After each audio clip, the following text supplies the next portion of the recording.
Salut tout le monde! Aujourd'hui on se retrouve pour la 8ème capsule littéraire. Du coup, comme vous avez pu le voir dans le titre, on va parler de celle qui a tous les dons de M.R. Carré.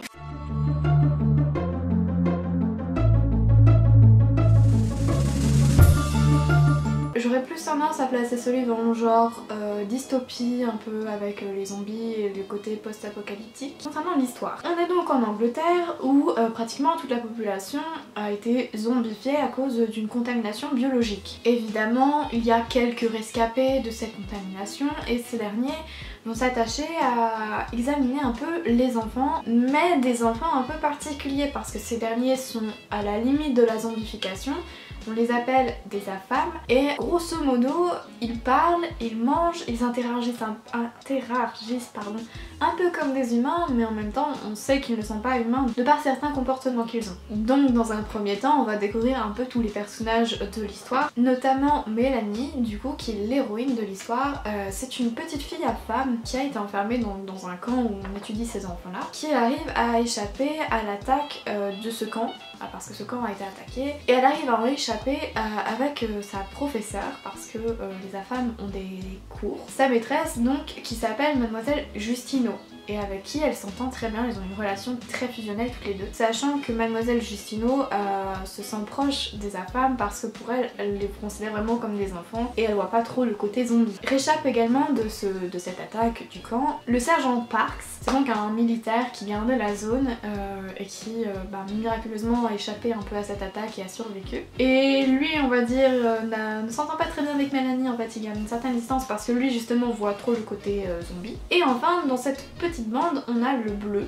donc le petit soldat, on le surnomme le bleu Gallagher, et on a également la scientifique, le professeur Caldwell, qui donc tous s'échappent un peu à cette attaque et se mettent en route dans ce monde, enfin évoluent dans ce monde et essayent de comprendre un peu ce qui se passe. Je pense pas pouvoir en dire de trop non plus parce que vraiment l'histoire mérite du début à la fin d'être lue. Alors ce livre, j'ai trouvé qu'il y avait énormément de points forts, mais comme le format se veut plutôt court, je vais essayer de prendre les principaux parce que ça a été un coup de cœur pour moi, vraiment. Ce livre est incroyablement bien. L'un des gros points forts, c'est que l'histoire en soi est très prenante, c'est très bien écrit, il y a un style d'écriture un peu particulier qui fait que t'es tout de suite dans l'action, mais en même temps il y a un truc qu'il faut que je vous dise, comme ça vous n'êtes pas trop dérouté, c'est qu'on va souvent basculer de point de vue. On va avoir un coup le point de vue de Mélanie, un coup du sergent Parks, un coup de Mademoiselle Justino, un coup du professeur. C'est très souvent des points de vue différents et du coup il faut savoir s'habituer un peu à ce basculement perpétuel. J'ai trouvé également que le personnage de Mélanie était un personnage très attachant parce que du coup on va nous préciser plus ce qu'est un affame. Et les affamés sont vraiment en fait des enfants qui comprennent pas trop ce qui se passe, c'est-à-dire que ce sont des zombies théoriquement, mais ils arrivent à parler, à manger, à ressentir des émotions comme s'ils étaient humains, et de ce fait quand certains les rejettent, ils sont un peu déroutés en fait, on va dire. Du coup c'est un peu compliqué pour eux de comprendre vraiment toute l'ampleur de la situation et de faire face un peu à cette méfiance que les adultes ont à leur égard. Sachant que en plus Mélanie de base a été enfermée dans un camp et y a grandi, donc son horizon entre guillemets se résume vraiment à ce camp, et quand elle voit au-delà du camp, c'est un peu plus compliqué pour elle de comprendre la situation. L'autre point fort, c'est que en soi le livre est très riche, il y a beaucoup de références à la mythologie mais également à la philosophie, et j'ai trouvé que c'était deux éléments qui étaient très bien introduits dans l'histoire. C'est amené en douceur, c'est expliqué, et du coup t'es pas laissé en marge. Si tu comprends pas la référence, t'es pas mis de côté, tu comprends un peu l'histoire, tu comprends la référence et ça l'enrichit, ça fait que contribuer à l'enrichissement du livre en soi. Parce qu'on avait par exemple une référence à la caverne de Platon, et je trouvais qu'en plus par rapport à la situation ça allait super bien, c'était une très belle illustration de la caverne de Platon. Ce que j'ai trouvé également très intéressant, qui consiste pour moi en vrai gros point fort du livre, c'est cette question de l'humanité. Quelles sont les limites de l'humanité? Est-ce qu'il y a un individu qui est considéré comme mort cliniquement peut être encore humain s'il arrive à marcher, à parler, à ressentir des émotions. Si l'humanité ça consiste seulement à ressentir des émotions, enfin, bref, c'est vraiment tout un questionnement autour de l'humanité, d'où un peu les thèmes philosophiques également que l'on peut retrouver. Et cette notion-là, cette définition, en fait, on la voit vraiment évoluer, surtout dans l'esprit des personnages, notamment le sergent Parks qui au début, je le rappelle, considère vraiment Mélanie comme un zombie. Il voit pas l'aspect humain de cette personne. Il est très méfiant et pour lui c'est un danger perpétuel, c'est même plus un humain, c'est vraiment un danger. Autre réflexion qui était très intéressante et très bien, comment dire, menée, c'est la question des sociétés, de la stabilité de nos sociétés, avec cette notion de fragilité, parce qu'en soi notre société est basée sur le gigantisme, on va chercher à faire tout en grand.